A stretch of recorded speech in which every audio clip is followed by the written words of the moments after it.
Schools అభివృద్ధి చేస్తున్నామని చెబుతున్నా మాటలన్నీ కేవలం పబ్లిసిటీ స్టంట్స్ మాత్రమేనని రాష్ట్ర మంత్రి పొంగూరు నారాయణపై ఎమ్మెల్సీ పర్వతరెడ్డి చంద్రశేఖరరెడ్డి మరోసారి హాట్ కామెంట్స్ చేశారు. నెల్లూరు వెంకటేశ్వరపురంలోని ప్రభుత్వ పాలిటెక్నిక్ కళాశాలలో సరైన వసతులు లేవంటూ విద్యార్థులు ధర్నా చేస్తున్నారు. ఈ విషయం తెలుసుకున్న YCP city incharge MLC Parvatha Reddy Chandrasekhara Reddy dharna వద్దకు చేరుకొని విద్యార్థులకు సంఘీభావం తెలియజేశారు. ఈ సందర్భంగా ఆయన కళాశాలలో విద్యార్థులకు సంబంధించిన వసతులను తనిఖీ చేశారు. విద్యార్థులకు అందుతున్న తాగునీరు, మరమ్మతులకు గురైన ఆర్వో ప్లాంటును పరిశీలించారు. విద్యార్థులతో స్వయంగా మాట్లాడి వారి సమస్యలను అడిగి తెలుసుకున్నారు. పాలిటెక్నిక్ కళాశాలలో విద్యార్థులకు భద్రత కూడా కరువైందని, కనీసం ఫెన్సింగ్ కూడా నిర్మాణం చేయకపోవడంతో బయట వ్యక్తులు వచ్చి ఇక్కడ తిష్టవేసి అసాంఘిక కార్యకలాపాలకు కళాశాలను అడ్డాగా మారుస్తున్నారని విద్యార్థులు పర్వతరెడ్డికి తమ దుస్థితిని తెలియజేశారు. అనంతరం పర్వతరెడ్డి మీడియాతో మాట్లాడుతూ సీఎస్ఆర్ ఫండ్స్ తో మంత్రులు లోకేష్, నారాయణలు పబ్లిసిటీ స్టంట్స్ చేస్తున్నారని ఆరోపించారు. విద్యా సంస్థల అభివృద్ధి చేయడంలో కూటమి ప్రభుత్వానికి చిత్తశుద్ధి లేదన్నారు.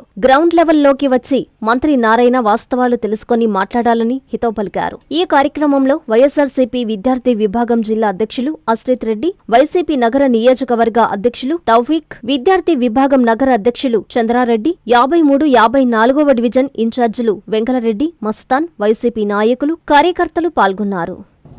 నెల్లూరు నగరం కానీ ఆంధ్ర రాష్ట్రంలో కానీ ప్రభుత్వ ఇన్స్టిట్యూషన్స్, గవర్నమెంట్ ఇన్స్టిట్యూషన్స్ ఏ విధంగా ఉన్నాయి అన్నదానికి ఒక మచ్చుతునకగా నేను ఈరోజు మీ ముందుకు రావడం కూడా జరిగింది. నెల్లూరు నగర నియోజకవర్గంలోనే అనేక ఇన్స్టిట్యూషన్స్ ఈరోజు ఇదే పరిస్థితి ఉంది.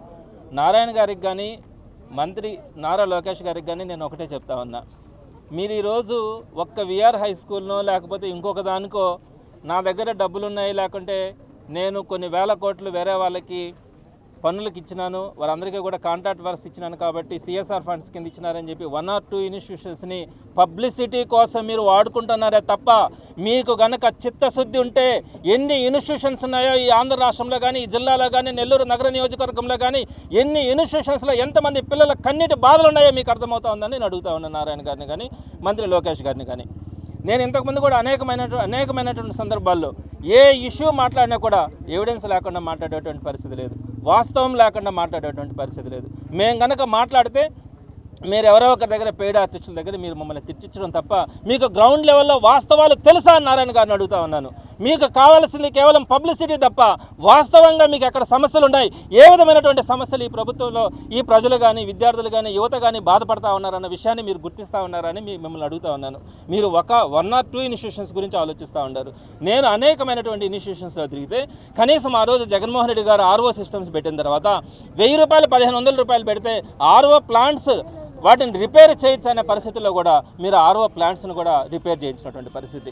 నేను కొన్ని వాస్తవాలు మీ దృష్టికి కూడా తీసుకొని వస్తాను. సుమారుగా ఈ రాష్ట్రంలో 44,000 గవర్నమెంట్ ఇన్స్టిట్యూషన్స్ ఉన్నాయి. అటు జూనియర్ కాలేజెస్ కానీ, హై స్కూల్స్ కానీ, ప్రైమరీ స్కూల్స్ కానీ, ఇవన్నీ కూడా జగన్మోహన్ రెడ్డి గారు 3 ఫేసెస్లో ఫస్ట్ ఫేజ్ ద్వారా సుమారుగా 20,000 స్కూల్స్ని నాడు నేడు ద్వారా అద్భుతంగా డెవలప్ చేయడం, నాడు నేడు ద్వారా వారికి ఒక మంచి కాంపౌండ్ వాల్ ఇవ్వడం కానీ, మంచి పెయింటింగ్స్ ఇవ్వడం కానీ, అలానే మంచి ఫర్నిచర్, డ్యూయల్ డెస్క్లు కానీ, గ్రీన్ బోర్డ్స్ కానీ, ఐఎఫ్పి ప్యానల్ బోర్డ్స్ కానీ, అలానే వాష్రూమ్స్ కానీ, ఫ్యాన్లు కానీ, లైట్లు కానీ, అలానే కిచెన్ సెట్స్ కానీ, ఎవ్రీథింగ్ అంతా కూడా వారికి కావాల్సినటువంటిది సుమారుగా ఒక్కొక్క ఇన్స్టిట్యూషన్కి సగటున 1 కోటి రూపాయలు ఖర్చు పెట్టి ప్రతి గవర్నమెంట్ ఇన్స్టిట్యూషన్ కూడా అద్భుతంగా తీర్చిదిద్దినటువంటి ఘనత మనం జగన్మోహన్ రెడ్డి గారిని చూసినాం.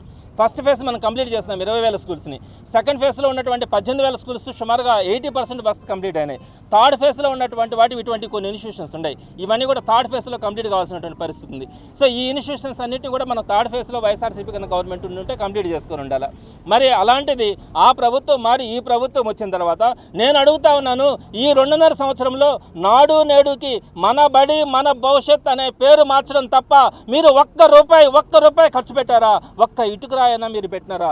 80% కంప్లీట్ అయినటువంటి ఆ ఇన్స్టిట్యూషన్స్లో కూడా ఏదైతే కేఎన్ఆర్ స్కూల్ కానీ మిగతా అటువంటి స్కూల్స్ అన్నీ కూడా 80% వర్క్స్ కంప్లీట్ అవుతాయి. ఈ రోజుకి కూడా ఆ ఫండ్స్ని మీరు వేరే దానికి వాడుకుంటా ఉన్నారే తప్ప మీరు ఆ వర్క్స్ని కంప్లీట్ చేయాలనే చిత్తశుద్ధి కూడా లేదు. థర్డ్ ఫేజ్లో ఉన్నటువంటి ఇన్స్టిట్యూషన్స్ని ఈ రోజుకి కూడా మీరు ప్రారంభించాలని లేదు. మీరు మొన్న బడ్జెట్లో 1500 కోట్లు మన బడి మన భవిష్యత్తు కోసం పెట్టారు. 15 రూపాయలైనా ఖర్చు పెట్టారని అడుగుతా ఉన్నాను. నెల్లూరు జిల్లాలోనే సుమారుగా సమగ్ర శిక్ష కింద 30 కోట్ల రూపాయలు ఆ రోజు ప్రభుత్వం ఈ బ్యాలెన్స్ వర్కర్స్ కోసం 30 కోట్ల రూపాయలు వాళ్ళ ఫండ్గా ఎత్తిపెట్టుంటే ఆ ఫండ్స్ని మీరు మిస్యూజ్ చేసి మీరు తప్పుదారి పట్టించి ఈ రోజుకి 30 రూపాయలు కూడా దాంట్లో నాడు నేడు అంటే ఇప్పుడు మన భవిష్యత్తు ద్వారా మీరు ఖర్చు పెట్టలేదంటే మీరు ఏ విధంగా విద్యార్థుల్ని నిరుద్యోగుల్ని మోసం చేస్తూ ఉన్నారనేది మీరు ఒకసారి ఆలోచించుకోవాల్సినటువంటి పరిస్థితి. ఈరోజు ఈ పిల్లల యొక్క కన్నీటి గాథను చూస్తూ ఉంటే బాధ అనిపిస్తుంది. ఎందుకంటే గవర్నమెంట్ ఇన్స్టిట్యూషన్స్ ఇది ఒక ప్రెస్టీజియస్ ఇన్స్టిట్యూషన్. మేము చదువుకునేటప్పటి నుంచి కూడా ఈ పాలిటెక్నిక్ కాలేజ్ ఒక మంచి పేరు ఉండేది. ఇప్పటికి కూడా ఈ గవర్నమెంట్ పాలిటెక్నిక్ కాలేజీకి ఆంధ్ర రాష్ట్రంలోనే నెల్లూరు గవర్నమెంట్ పాలిటెక్నిక్ కాలేజ్ అంటే అందరికీ కూడా తెలిసినటువంటి విషయమే. ఇక్కడ చదువుతున్నటువంటి ఈ స్టూడెంట్స్ అందరూ కూడా మెరిట్ ద్వారా సెలెక్ట్ అయినటువంటి ఈ స్టూడెంట్స్ అందరూ కూడా ఈ రోజు పడుతున్నటువంటి బాధ కనీసం మౌలిక సదుపాయాలు లేకుండా పోవడం. వాటర్కి వచ్చేటప్పటికి ఇంకొక వాటర్ పడుతుంది. వాటర్ వాళ్ళు తాగేటువంటి వాటర్ ఇది మామూలు వాటర్ ఇది.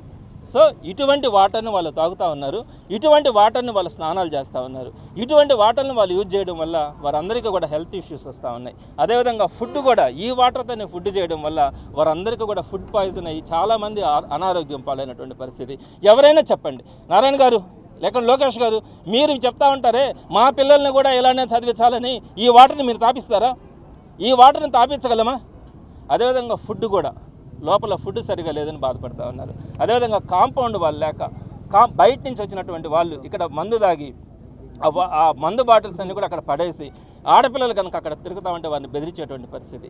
అవుటర్స్ వచ్చి లోపల గేమ్స్ ఆడుతూ ఉంటే వీరిని గేమ్స్లో పార్టిసిపేట్ చేయకుండా వీళ్ళని కొట్టి తరివేసేటువంటి పరిస్థితి. ఇటువంటి పరిస్థితుల్లో వీళ్ళు ఇప్పటికే 3 నుంచి 4 సార్లు కలెక్టర్ గారిని కానీ మిగతా ఆఫీసర్స్ అందరినీ కలిసి కూడా వారు రిప్రజెంటేషన్స్ ఇచ్చినా కూడా ఈ రోజుకి కూడా కనీసం వాళ్ళకి తాగు నీరు కూడా ఇవ్వలేదంటే మనం ఆలోచించాలి మనం ఎట్లాంటి పరిస్థితుల్లో ఉన్నాం. కేవలం పబ్లిసిటీ కోసం మనం వెళ్తా ఉన్నామా? వాస్తవంగా గ్రౌండ్ లెవెల్లో ఎన్ని ఇన్స్టిట్యూషన్స్ ఉన్నాయి, ఆ ఒకటి ఎరా కాకుండా అన్నిటికీ కూడా ఖర్చు పెట్టి కనీసం మనం తాగడానికి మంచినీళ్ళు కానీ అదేవిధంగా ఫుడ్ ఫెసిలిటీ కానీ మనం కనుక అందించకపోతే ఏ విధంగా ఉంటుంది అన్నది మీరు ఆలోచించాల్సినటువంటి పరిస్థితి.